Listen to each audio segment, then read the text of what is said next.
আসসালামু আলাইকুম। গ্রাম বাংলা রান্নাঘরের পক্ষ থেকে আপনাদের সবাইকে স্বাগতম।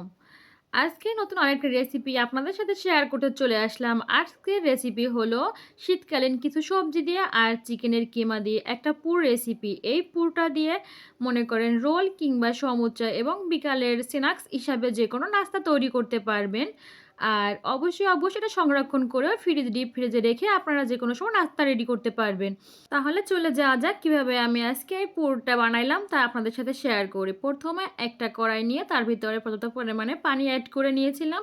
তার সাথে আমি ৩ টা চিকেনের বুকের মাংসর পিসগুলো অ্যাড করেছি এবং এখানে ১ চামচ পরিমাণ আদা রসুন বাটা আর সামান্য পরিমাণে একটু লবণ আর হলো গিয়ে সাদা কালো গোলমরিচ আস্ত দিয়ে দিয়েছি। কারণ আমার বাবুরা আবার ঝালটা বেশি পছন্দ করে না, সেক্ষেত্রে আপনারা এখানে গোলমরিচের গুঁড়োটাও অ্যাড করতে পারেন। তবে আমি আস্ত দিয়েছি শুধু ফ্লেভারের জন্য, যাতে একটা ফ্লেভার সুন্দর বের হয় এটা থেকে।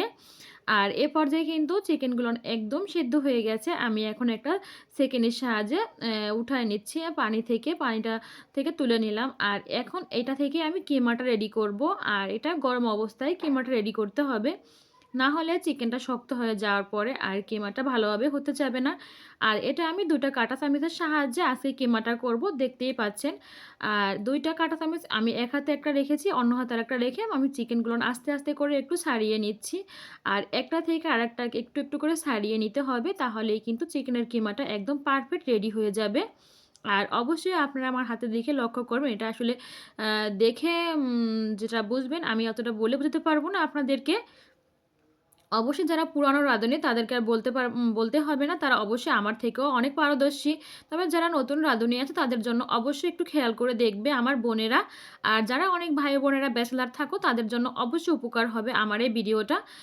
তোমাদের যদি কোনো রিকোয়েস্টের ভিডিও থাকে তাহলে কিন্তু আমাকে রিকোয়েস্ট করতে পারো। অবশ্যই কমেন্ট বক্সে জানাবে। আমি তোমাদের অবশ্যই ভালো খুব সহজ পদ্ধতিতে রান্নার রেসিপি শেয়ার করব। আমি কিন্তু সমস্ত কিমা গ্রহণ করে নিয়েছি আর এভাবেই কিন্তু কিমাটা আমি সম্পূর্ণ রেডি করে নিয়েছিলাম। আর এ পর্যায়ে চলে আসলাম রান্নায়, মূল রান্নায়। আর এ পর্যায়ে একটা কড়াই বসিয়ে তার ভিতরে আমি হাফ হাফ কাপ পরিমাণে তেল অ্যাড করলাম। আর এটা হলো সয়াবিন তেল, সাদা তেলটা। আর এখানে আমি ৪ টা পেঁয়াজ একটু বড় করে ফালি করে কুচি করে নিয়েছি। এটা কিন্তু একদম যে রেগুলার রান্নার যে পেঁয়াজটা ওরকমটা কাটা যাবে না। একটু বড় ফালি দিয়ে কাটতে হবে পেঁয়াজটা। আর পেঁয়াজটা একটু আনাম থাকবে। আর পেঁয়াজটা যখন একটু মানে সফট হবে তখনই আমি কিন্তু এখানে সমস্ত সবজি অ্যাড করব। পেঁয়াজটা কিন্তু ব্রাউন করা যাবে না। পেঁয়াজটা এরকম আস্তই থাকবে।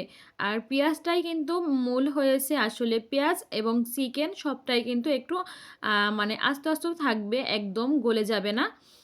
তাহলেই কিন্তু পুরটা ভালোভাবে পারফেক্ট হবে।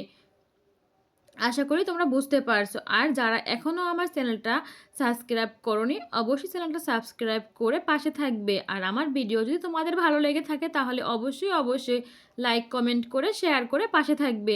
এ পর্যায়ে আমি এখন আগে থেকে কেটে রাখা সবজি অ্যাড করে দিচ্ছি। পাতাকপি কুচি, টমেটো কুচি, পেঁয়াজের কালি কুচি করে রেখেছিলাম আর একটা গাজর কুচি করে রেখেছিলাম। গাজরটা আমি গ্রেটার দিয়ে কুচি করে রেখেছিলাম। আর তোমাদের যদি গ্রেটার না থাকে সেক্ষেত্রে তোমরা হাতে কুচি করে বড়ি দিয়ে কুচি করতে পারো। কুচি করে নিয়েছিলাম আমি সবগুলোই, অল্প পরিমাণে নিয়েছি। আর এটা আমি ভালো করে একটু নেড়ে-চেড়ে সেদ্ধ করে ভাপিয়ে নিলাম। আর এটা কিন্তু ঢাকা যাবে না, ঢাকলে এটা থেকে পানি ছেড়ে দেবে। এটা কিন্তু ঢাকা ছাড়াই রান্না করতে হবে। আর এখন আমি অ্যাড করে দিলাম আগে থেকে যে আমি কিমা রেডি করছিলাম, চিকেনের কিমাগুলো না অ্যাড করে দিচ্ছি এ পর্যায়ে। আর কি বলবো, তোমরা অবশ্যই এরকম করে এরকম যদি পুরটা রেডি করো সারা বছর সংরক্ষণ করে ডিপ ফ্রিজে রেখে বিকালে নাস্তা রেডি করতে পারবে। আমি কিন্তু এই সিজনের সময় সমস্ত সবজিগুলো দিয়ে এরকম করে পুর রেডি করে সারা বছর সংরক্ষণ করি। আর বাবুদের জন্য যদি মনে করো এরকম সবজি দিয়ে যদি টিফিন বানানো হয় তাহলে কিন্তু সেক্ষেত্রে খেতে অনেক টেস্টি এবং মজাদার হয়। আর এই পর্যায়ে কিন্তু আমি অ্যাড করে দিলাম ১ চামচ পরিমাণে ধনে গুঁড়া আর হাফ চামচ পরিমাণে গোলমরিচের গুঁড়া অ্যাড করেছি। আর সাথে ছিল ২ টা এলাচের গুঁড়া। এটাকে ভালো করে নেড়েচেড়ে মিশিয়ে নিতে হবে। আর এ পর্যায়ে আমি এখন অ্যাড করে নেব ১ চামচ পরিমাণে সয়া সস আর ২ টেবিল চামচ পরিমাণে হলো টমেটো কেচাপ। আর অবশ্যই টমেটো সসটা দিলে ভালো লাগে, যেকোনো খাবারের স্বাদ কিন্তু দ্বিগুণ বেড়ে যায়। আর এটাকে ভালো করে মানে নেড়েচেড়ে তারপর মিশিয়ে নিতে হবে। আর যেহেতু সয়া সসটায় লবণ থাকে সেই ক্ষেত্রে লবণটা একটু হাতে রেখে দিতে হবে। আমি এখন এ পর্যায়ে সামান্য একটু লবণ দিলাম। আর অবশ্যই আমি কিন্তু চিকেনটায় লবণ দিয়ে সিদ্ধ করে রেখেছিলাম। মানে আপনারা তো দেখছেন অবশ্যই। সেক্ষেত্রে কিন্তু অবশ্যই এখানে লবণটা মাথায় রেখে দিতে হবে। যেকোনো খাবারের কিন্তু লবণ বেশি হলে খেতে ভালো লাগে না। আর এখানে যেহেতু আমি স্পাইসি পুর রেডি করতেছি, সেজন্য আমি এখানে কিন্তু এখন যে আমি চিকেনটা ভাপিয়ে নিয়েছিলাম ওখান থেকে কতটুকু ইস্টু আর ২ চামচের একটু কম কর্নফ্লাওয়ার তারপরে গুলিয়ে এখানে এড করে নিলাম। এখন এই মিশ্রণটা দিয়ে ভালো করে নেড়েচেড়ে তারপরে পানিটা একদম শুকিয়ে ফেলতে হবে। আর একদম যখন দেখব এটা মানে একদম শুকিয়ে তেলটা উঠে গেছে তখনই বুঝতে হবে যে আমাদের পুরটা একদম পারফেক্টভাবে রেডি হয়ে গেছে। পুরটা কিন্তু একদম পারফেক্টভাবে প্রায় রেডি হয়ে আসছে। আর একটু সময় নেড়েচেড়ে তারপরে উঠায় ফেলতে হবে। আর এই পুরটা কিন্তু রেডি করতে তেমন একটা সময় লাগে না। তবে আপনারা অবশ্যই এই পুরটা যদি একটু বেশি করে রেডি করে রাখেন, সারা বছর কিন্তু সংরক্ষণ করতে পারবেন। আর সকালের নাস্তা বাবুদের বা বিকালের টিফিন সবাই ছোট কিংবা বড় সবার জন্য বানাতে পারবেন। যেকোনো নাস্তা বানাতে পারবেন কিন্তু এই পুরটা দিয়ে আমি এরকম করে নাস্তা বানাই এবং এই পুর দিয়ে আমি কী নাস্তা বানাইলাম আপনাদের সাথে তাও শেয়ার করব। তবে পরের ভিডিও অবশ্যই দেখবেন। আর আমার ভিডিও ভালো লাগলে অবশ্যই লাইক, কমেন্ট, শেয়ার করে পাশে থাকবেন। এ পর্যায়ে আমি পুরের মানে ইম যাতে টেস্টটা ব্যালেন্স রাখার জন্য ১ চামচেরও একটু কম চিনি এড করলাম।